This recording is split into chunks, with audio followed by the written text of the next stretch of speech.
L'Espagne endeuillée par l'un des plus graves accidents ferroviaires de son histoire. Au moins 77 personnes sont mortes et 143 autres blessées dans le déraillement d'un train mercredi soir près de Saint-Jacques-de-Compostelle. Une enquête a été ouverte pour déterminer les causes de l'accident qui pourrait être dû à une vitesse excessive.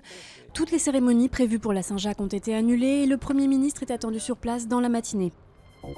L'objectif d'inverser la courbe du chômage d'ici la fin de l'année est tenable. Comme François Hollande mardi, Jean-Marc Ayrault se veut optimiste malgré des chiffres en hausse en juin.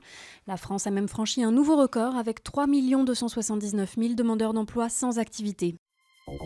Rien ne va plus au sein de la commission Cahuzac après le départ fracassant des députés UMP. Ils s'insurgent contre le refus des membres socialistes de la commission d'auditionner le Premier ministre. Une audition pourtant nécessaire, selon eux, après les versions divergentes de Pierre Moscovici et Jérôme Cahuzac sur une réunion qui se serait tenue le 16 janvier à l'Élysée sur le compte suisse non déclaré de l'ex-ministre du Budget.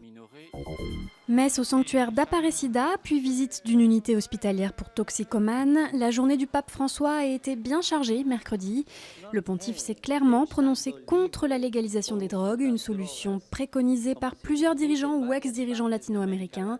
François est à présent attendu dans une favela de Rio, puis sur la plage de Copacabana, où il doit rencontrer les jeunes pèlerins des JMJ.